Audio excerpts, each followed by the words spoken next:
10 times God told Pharaoh to let his people go, and 10 times Pharaoh said no.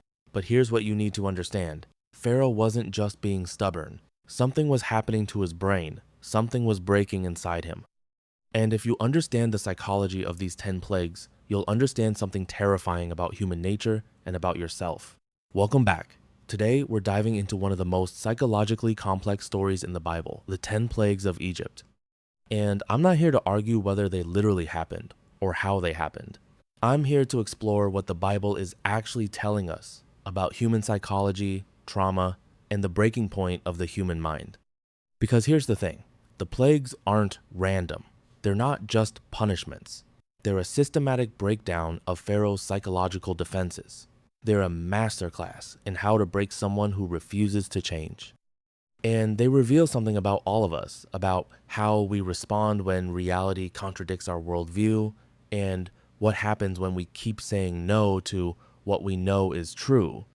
So stick around as we go through each plague, not as theology, but as psychology, because the Bible understands the human mind better than any modern psychologist. Before we get to the plagues, we need to understand Pharaoh. Pharaoh is the most powerful man in the world at this time. He's treated as a god, literally. Egyptians worship him as a living deity.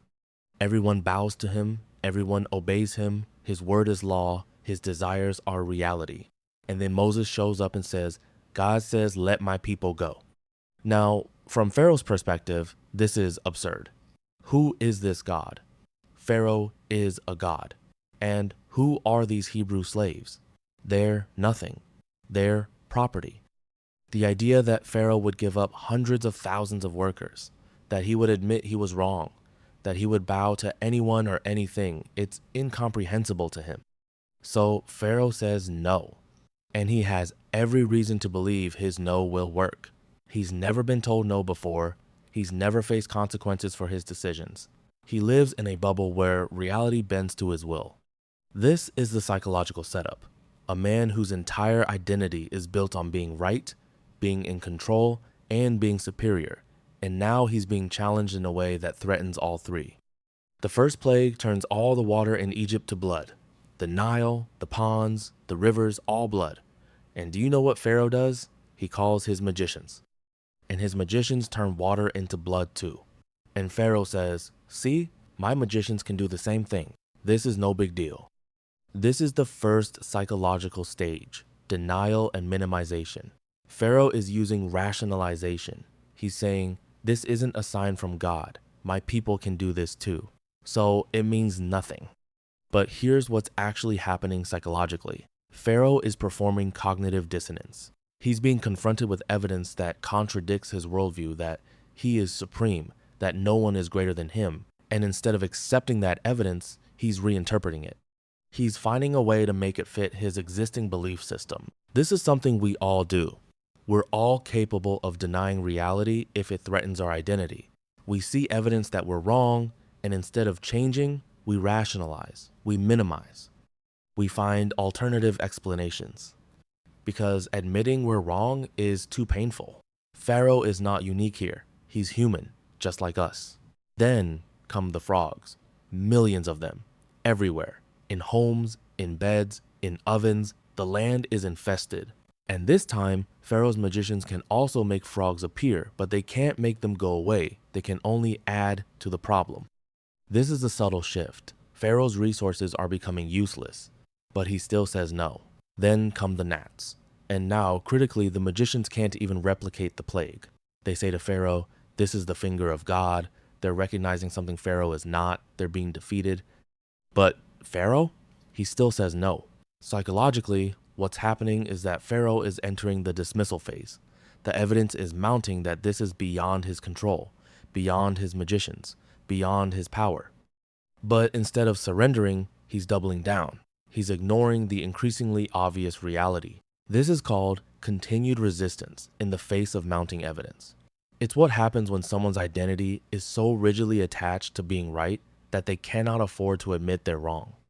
Each plague should be a wake-up call. Each plague should make Pharaoh think, maybe I need to reconsider. But instead, each plague makes him dig in deeper. Why? Because the moment Pharaoh admits that God is real and more powerful than him, his entire identity collapses. He's not a god anymore. He's not in control. He's not supreme. That's too much loss to bear. So he stays in denial. Then come swarms of flies. They cover the land, and this time, something different happens. Pharaoh calls Moses and Aaron and says, "Go sacrifice to your God within the land." Wait, that's progress, right? Pharaoh is negotiating. He's offering a compromise. He's saying, you can have your religion, just do it here. Don't leave Egypt. We need you. This is the negotiation phase. When someone finally begins to recognize they can't win, they often try to negotiate a compromise. They try to find a way to give a little ground without fully surrendering. But Moses says no. He says, we need to go 3 days into the wilderness to worship God, because a half measure isn't going to work. Partial obedience isn't actually obedience. Then comes the 5th plague, livestock disease. All the cattle die, all the horses, donkeys, camels, the entire agricultural economy is being destroyed, and Pharaoh's heart hardens again. This is so psychologically important. When negotiation fails, when the other person won't accept your compromise, what happens to someone who can't handle losing control? They panic, they harden, they become more defensive, not less. Pharaoh is experiencing what psychologists call reactance. When someone feels their freedom is being threatened, they often respond by doubling down on the very behavior being challenged. Pharaoh is being told to let the people go, so Pharaoh is becoming even more determined to keep them. The 6th plague brings boils, painful, infectious boils that cover the skin of every person and animal. The Bible says even Pharaoh's magicians can't stand before Moses because of the boils. They're broken, they're suffering, and everyone can see that this is beyond human power to stop. This is the moment where the psychological pressure becomes unbearable. This isn't just property damage anymore. This is physical pain. This is sickness. This is suffering that affects everyone, including Pharaoh himself. Then comes the 7th plague, hail. Not just rain, hail so severe it destroys crops, kills livestock, and kills anyone caught outside. The Bible says it was the worst hail Egypt had ever seen. And now, for the first time, some of Pharaoh's officials break. They say to Pharaoh, "How long will you resist? Don't you understand that Egypt is being destroyed?" Pharaoh is experiencing what psychologists call reality integration. He's starting to see the actual consequences of his choices. His people are suffering. The economy is collapsing. The land is being devastated. And it's because of him. But here's the crucial part. Even now, Pharaoh doesn't fully surrender. He says, "Go ahead and sacrifice to your God if you want." He's still trying to maintain some control, some authority. He's still not saying, "I was wrong, you are right." Your God is supreme. And the moment Pharaoh starts to negotiate rather than completely submit, the plague stops, the hail stops. And the moment relief comes, Pharaoh's heart hardens again. His pain is gone, so the pressure to change is gone, and he reverts to his original position. This is devastatingly important psychologically. We often only change when the pain is immediate and present. The moment the pain stops, we revert. We go back to our old patterns. Because actually changing, actually admitting we were wrong, and restructuring our entire identity is harder than just enduring the pain. The 8th plague brings locusts, massive swarms that cover the sky and eat every remaining plant, every remaining crop. And Pharaoh's officials are now openly begging him, "Please let these people go. Egypt is destroyed." Pharaoh has a brief moment of clarity. He says to Moses, "Go worship your God." But then he negotiates again, "But leave your children here as collateral." Moses refuses, and Pharaoh's heart hardens again. Then comes the 9th plague, darkness. Total darkness. For 3 days, it's so dark you can't see your hand in front of your face. People can't move. They can't work. They can't function. It's sensory deprivation on a massive scale.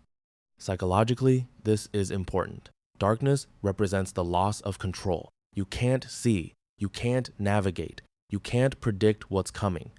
For someone like Pharaoh, who has built his entire identity on control and prediction, this is psychological torture. And again, Pharaoh negotiates. He tells Moses, Go worship your God. Just leave your livestock behind. But Moses refuses. Complete obedience only. And Pharaoh's heart hardens once more. Each time the plague stops and the immediate pressure is relieved, Pharaoh reverts. Because he hasn't actually changed. He's only complying under duress. The moment the duress ends, he goes back to his original position. This is a crucial insight into human psychology. We don't change because we understand something intellectually. We change because continuing not to change becomes more painful than changing. But if the pain is intermittent, if there's relief between the painful moments, we'll keep reverting to our old patterns. Then comes the 10th and final plague, the death of every firstborn in Egypt. Not livestock, not plants, not property, children, husbands, the most precious things in every household. And the Bible says there's a great cry in Egypt because there is not a house where someone has not died. Now Pharaoh is faced with ultimate loss. His own son is dead. Everyone he knows has lost someone they love. The entire nation is in mourning. And this time, Pharaoh breaks completely. He calls Moses in the middle of the night and says, "Leave, go, take your people and your God and get out of my sight." But notice something crucial. The Bible says Pharaoh's heart was hardened. This doesn't mean Pharaoh couldn't change. It means he wouldn't change until the loss was absolute and unbearable. Psychologically, this is the moment of complete identity collapse. Pharaoh's identity was built on control, power, and the belief that nothing could touch him. And now he's lost the one thing that mattered most, his son. His sense of power is completely shattered. So let's step back and look at the pattern of the plagues psychologically. We see a consistent progression. Plagues 1 to 3, denial. Pharaoh denies that this is beyond his power. His magicians can do it too. It's not a big deal. His identity remains intact because he's still in control. Plagues 4 to 5, negotiation. Pharaoh begins to recognize he can't win, so he tries to negotiate. He offers compromises. He tries to maintain some control while appearing to concede. Plagues 6 to 7, reality integration begins. The pain becomes personal. It affects his people, his economy, his land. His officials are begging him to stop, but the moment the plague stops, relief makes him revert. Plagues 8 to 9, pressure mounting. The plagues become increasingly about loss of control and loss of the future. Locusts destroy the food supply. Darkness removes his ability to see and navigate. The pressure is enormous, but he still reverts between plagues. Plague 1, 0, complete breakdown. The loss is so absolute and personal that his identity cannot survive. He breaks completely. This is the psychology of how people change or don't change. Most people don't change because of reason or logic or even evidence. They change because the pain of staying the same becomes greater than the pain of changing. But here's the twist. If the pain is intermittent, if there's relief between the painful moments, the person will keep reverting. They'll keep saying no because admitting they were wrong, admitting they're not in control, admitting their entire identity was built on a false foundation that's unbearable. It takes ultimate loss, absolute loss, to finally break through that resistance. Now, there's something the Bible keeps repeating that's psychologically fascinating. Pharaoh's heart was hardened, or sometimes God hardened Pharaoh's heart. And people debate what this means theologically, but psychologically, it's describing something very real. The phenomenon of repeated exposure leading to desensitization and increased rigidity. When Pharaoh experiences the first plague, it's shocking. It challenges his worldview, but he survives it. His denial holds. So the next plague comes, and he's already prepared psychologically to deny it. Each time a plague happens and he survives it, his psychological defenses actually get stronger. His rationalization gets better. His ability to minimize gets more sophisticated. This is called defensive hardening. When someone's worldview is repeatedly challenged and they continue to deny it, their defenses don't weaken, they strengthen. They become more rigid, not less. They become harder to penetrate. It's like psychological calcification. The more you resist changing, the more rigid your mind becomes. The more you deny reality, the better you become at denial. And this is terrifying because it explains something about all of us. If you keep saying no to reality, if you keep denying what you know is true, your ability to change diminishes with each denial. Your psychological flexibility decreases. You become more and more locked into your false position. This is why the Bible says Pharaoh's heart was hardened. It wasn't that God made Pharaoh unable to change. It's that Pharaoh's repeated choice to deny reality actually changed his brain. His neural pathways, his thought patterns, his emotional responses, all of them became more rigid, more defended, more locked into denial. And that's a natural consequence of choice, not a punishment from outside, a consequence of the choices you make. Now, here's the hard part I need to tell you. The Pharaoh dynamic exists in all of us, not in the sense that we're all tyrannical, but in the sense that we all have things we don't want to admit, things we don't want to change, beliefs we don't want to question. Maybe it's a relationship that's unhealthy and you know it, but admitting it means admitting you made a mistake. Maybe it's a job that's soul crushing, but admitting it means admitting your 5-year plan was wrong. Maybe it's a belief system you've built your entire identity on, but evidence is contradicting it, and admitting it's wrong means admitting you've been wrong. So what do? We minimize, we rationalize, we find alternative explanations, we negotiate, we wait for the pressure to ease, and then we revert. Pharaoh is the extreme version of what we all do to some degree. And the plagues represent the increasing pressure of reality trying to force us to change. First, it's subtle little contradictions, small challenges. We can rationalize those, but the pressure builds. It becomes personal. It affects people we care about. It becomes harder and harder to deny. And the question the plagues ask is, how much pain are you willing to endure before you admit you're wrong? How much suffering will you cause others before you change? How much destruction will you allow in service to a false identity? Because that's the real psychological insight. We're not just harming ourselves when we cling to false beliefs. We're harming everyone around us. Pharaoh's refusal to change meant millions of people suffered. His pride meant children died. And on a smaller scale, our refusal to change, our clinging to false identities, our inability to admit we're wrong, our defensive rigidity, it affects everyone in our orbit. Our families, our friends, our colleagues, they all suffer because we won't change. Here's the final psychological insight I want to leave you with. The plagues represent the difference between voluntary change and forced change. The most psychologically healthy thing would have been for Pharaoh to hear Moses the first time and think, maybe I should reconsider. Maybe my perspective is incomplete. Maybe there's something larger than me that deserves my respect. If Pharaoh had voluntarily changed, he could have integrated the change. He could have seen himself as learning and growing. He could have said, I was wrong, and that was okay. I can be wrong and still be valuable. But he didn't. He resisted. And by resisting, he forced God to make the change for him. And forced change is much more destructive than voluntary change. The difference between someone who admits they're wrong and changes and someone who clings to their position until reality forces them to change is enormous. One person grows, one person breaks. Pharaoh's heart was hardened because he kept choosing denial instead of accepting reality. And by the time he finally accepted it, it was too late. His son was dead. His country was destroyed. And his acceptance came not from understanding, but from devastation. This is the warning of the plagues. You can change voluntarily while you still have the capacity to integrate the change. Or you can wait until reality forces you to change. And by then, you may be too broken to ever fully recover. The question is, what are you denying right now? What reality are you resisting? What false identity are you clinging to? Because the longer you resist, the harder your heart becomes.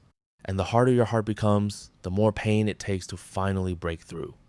Change while you still can do it voluntarily, because forced change is devastating. I want to tell you something vulnerable. I've been Pharaoh. I've had evidence in front of me that I was wrong, and I've rationalized it. I've had people I love telling me, you need to see this, and I've minimized it. I've had pressure mounting, and I've dug in harder because admitting I was wrong felt like admitting I was fundamentally bad. And I've watched relationships suffer because of it. I've watched people I care about try to reach me, and instead of opening to what they were saying, I've hardened. I've become more defensive. I've become more rigid. And one day, I hit my own version of the 10th plague. It was personal, it was devastating, and it forced me to finally admit something I'd been denying for years. I was wrong. My perspective was incomplete. I needed to change. But here's what I realized. That change was so much harder than if I'd just been willing to change voluntarily earlier, because by waiting so long, I'd hardened so much. My defensive walls were so thick, it took actual devastation to break through them. And I don't want that for you. I don't want you to wait until your life is in ruins to finally admit you need to change. I don't want you to harden your heart so much that it takes absolute loss to break through. So I'm asking you, what is Pharaoh within you right now? What are you refusing to change? What reality are you denying? What person are you not being because you can't admit you were wrong? Maybe you're in a relationship you know isn't healthy, and you're waiting for proof it's toxic enough to justify leaving. Maybe you're in a career that's soul-crushing, and you're waiting for permission to admit it was the wrong path. Maybe you have a belief you know is harming you and those around you, but admitting it's wrong means admitting you've wasted years believing it. I'm telling you, you don't have to wait for the 10th plague. You don't have to wait for devastation. You can change now. You can admit you were wrong now. You can choose a different path now. And yes, it will feel like failure. It will feel like loss, because admitting you were wrong is a kind of death. You have to let part of your identity die, but it's a voluntary death, a chosen death. And from that death, you can be reborn as something truer. But if you wait, if you keep denying, keep minimizing, keep rationalizing, your heart will harden. You'll become more rigid, not less. And eventually, you'll face a breaking point that you won't be able to survive intact. So here's what I want you to do this week. Name it. Name the thing you're denying. Name the reality you're resisting. Write it down. Tell someone you trust. Because the moment you name it, it loses some of its power. The moment you speak it out loud, you start breaking through the denial. If this video resonated with you, if you saw yourself in Pharaoh, if you recognize the patterns of denial and hardening in your own life, please like it and subscribe. Because this channel is about helping you see yourself more clearly, understand your patterns more deeply, and choose change before it's forced on you. Share this video with someone who needs to hear it. There's probably someone in your life right now who's hardening their heart, who's in denial about something, who's heading toward their own 10th plague. Maybe this will help them see it before it's too late. And comment below, tell me, what are you denying? What are you resisting changing? You don't have to share details if you're not comfortable. Just tell me you're struggling with something. Because when we speak our struggles out loud, we break the isolation. We realize we're not alone, and we find the courage to change. The plagues of Egypt aren't just ancient history. They're a mirror. They're showing us how human psychology works, how we resist reality, how we harden our hearts, and how devastating that resistance can be. But they're also a warning, a chance to change voluntarily before reality forces us to change. So choose. Choose to see what you're denying. Choose to admit what you're wrong about. Choose to change while you still can do it voluntarily. Because the alternative is the 10th plague, and nobody survives that intact. Thanks for watching. I'll see you in the next one.